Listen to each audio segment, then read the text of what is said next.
Hello friend. तो आप लोग कैसे हैं? उम्मीद करते हैं आप लोग अच्छे होंगे। तो आज हम लोग सेंटेंस के बारे में पढ़ेंगे कि सेंटेंस होता क्या है, उसका जो हिंदी होता है वाक्य होता है। ठीक है, तो उसका डिफिनीसन देखेंगे कि उसके बाद उसके बारे में उसके टाइप्स को हम लोग जानने की कोशिश करेंगे। ठीक है, a sentence is a meaningful group of word that express a certain and complete sense. ठीक है, कहने का मतलब ये हुआ कि जो सेंटेंस होता है वो वर्ड को जोड़ के बनता है। ठीक है, वो भी वर्ड होनी चाहिए, मतलब एक सीक्वल में होनी चाहिए जिसका सेंस निकलता हो। ठीक है, उसी को हम लोग क्या कहते हैं? सेंटेंस कहते हैं।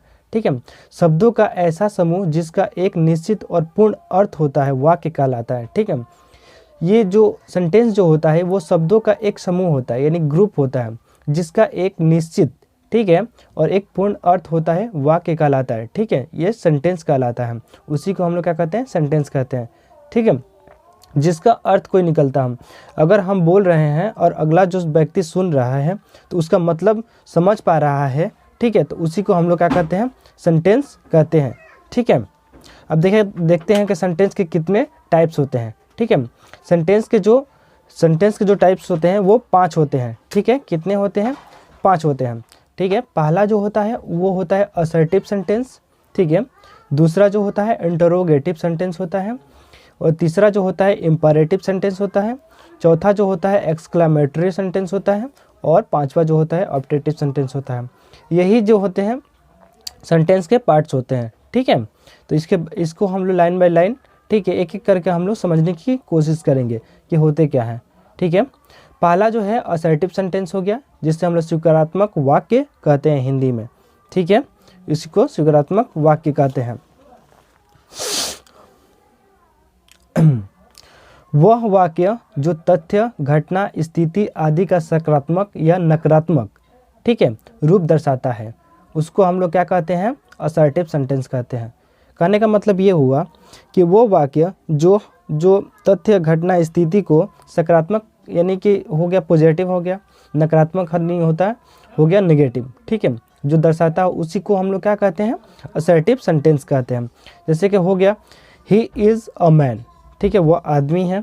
मेरी इज़ माई सिस्टर, ठीक है, आई एम नॉट पुअर। ठीक है, ये कहने से हम लोग का सेंस निकल रहा है कि ये जो अगला बंदा है वो कह रहा है। ठीक है, ही इज़ अ मैन, ठीक है, ये ही इज़ मैन, वो आदमी है। ठीक है, ये समझ में आ रहा है, तो ये सकारात्मक हो गया यानी पॉजिटिव हो गया। ठीक है, मेरी इज़ माई सिस्टर, यानी मेरी जो है मेरी बहन है। ठीक है, आई एम नॉट पुअर, ठीक है, मैं गरीब नहीं हूँ। ठीक है, यहाँ पे निगेटिव, यानी निगेटिव का बोध हो रहा है, नकारात्मक का। ठीक है, अब देखते हैं दूसरा इंटरोगेटिव। इंटरोगेटिव से पता चल रहा है आप लोग को इंटरोगेटिव क्या होता है? यानी प्रश्नवाचक, जिसमें हम लोग क्या करते हैं? प्रश्न पूछते हैं। ठीक है, वह वाक्य जिसमें प्रश्न पूछने का बोध हो उससे क्या कहते हैं हम लोग? इंटरोगेटिव कहते हैं, जिसमें प्रश्न पूछा जाता है। ठीक है, जैसे कि यहाँ पे देख लीजिए, हाउ आर यू, तुम कैसे हो। वेयर डू यू लिव, तुम कहाँ रहते हो। What is your name. ठीक है, ये सभी जो है हम लोग वाक्य यानी पूछ रहे हैं। ठीक है, तो ये समझ में आ रहा है, सेंस निकल रहा है इस बात को, तो इसी को हम लोग कहते हैं इंटरोगेटिव सेंटेंस कहते हैं। ठीक है, अब थर्ड नंबर देखते हैं हम लोग। थर्ड नंबर क्या होता है? Imperative sentence. ठीक है, इसका हिंदी जो होता है आज्ञार्थक वाक्य होता है। ठीक है, वे वाक्य जो आदेश, इच्छा, विनती, सलाह, राय आदि शब्द दर्शाते हैं उससे हम लोग क्या कहते हैं? इम्परेटिव सेंटेंस कहते हैं। वो वाक्य जो आदेश देते हैं या इच्छा, विनती, सलाह, राय आदि सबको दर्शाते हैं उसी को हम लोग कहते हैं इम्परेटिव सेंटेंस। ठीक है, जैसे यहाँ पे देखिए, गो देयर का मतलब होता है वहाँ जाओ। प्लीज़ हेल्प मी, मेरी मदद करो, यानी कि स्टैंड अप, खड़े हो जाओ। ठीक है, इसका सेंस निकल रहा है, यानी कि ये आदेश दे रहा है। ठीक है, प्लीज़ हेल्प मी यानी मेरी मदद करो। ठीक है, या विनती कर रहा है। ठीक है, तो यही है इम्परेटिव सेंटेंस। ठीक है,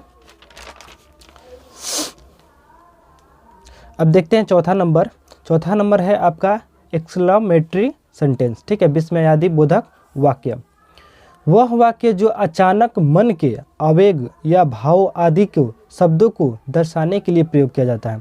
ठीक है, जो हमारे मन से अचानक निकलता हो, ठीक है, भाव आयोग जो अचानक निकलता है उसी को क्या कहते हैं? विस्मयादि बोधक वाक्य कहा जाता है, यानी एक्सक्लेमेटरी सेंटेंस कहा जाता है।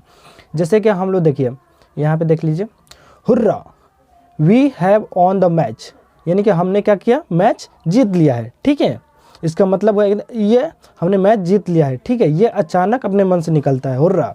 ठीक है, Bravo Bravo you have done well. ठीक है, यानी तुमने बहुत अच्छा किया, शाबाश, तुमने बहुत अच्छा किया। ठीक है, तो ये अचानक भाव जो व्यक्त होता है उसको हम लोग क्या कहते हैं, विस्मयादि बोधक वाक्य कहते हैं। और लास्ट में हम लोग देखते हैं ऑप्टेटिव सेंटेंस। ठीक है, इच्छा सूचक वाक्य। ठीक है, वे शब्द वाक्य जो इच्छा, प्रार्थना, वरदान या अभिशाप शब्दों का बोध कराता हो, उसी को हम लोग क्या कहते हैं, ऑप्टेटिव सेंटेंस कहते हैं। जो इच्छा हो, प्रार्थना हो, वरदान हो, अभिशाप हो, शब्दों का बोध कराता है, उसी को क्या कहते हैं, ऑप्टेटिव सेंटेंस कहते हैं। ठीक है, देखिए यहाँ पर दिया गया है, मे यू बी हैप्पी। ठीक है, इसका मतलब क्या हुआ, तुम प्रसन्न रहो। मे यू बी हैप्पी, तुम प्रसन्न रहो। मे यू लिव लॉन्ग, तुम्हारी उम्र जो हो दीर्घायु हो। ठीक है, may you go to hell, तुम मतलब सर्वनाश हो जाए तुम्हारा। ठीक है, यानी अभिशाप का भी बोध होता है। ठीक है, तो यही था हमारा जिसका ऑप्टेटिव सेंटेंस हो गया आपका। ठीक है, तो थैंक यू इस वीडियो को देखने के लिए। प्लीज़ इसको शेयर करें एंड सब्सक्राइब भी करें। ठीक है, और अगर आपको जितना समझ में आ रहा है बताइए, उम्मीद करते हैं आपको समझ में आया होगा। अगर नहीं समझ में आ रहा होगा तो आप हमको कमेंट कर सकते हैं। ठीक है, तो ठीक है, थैंक यू।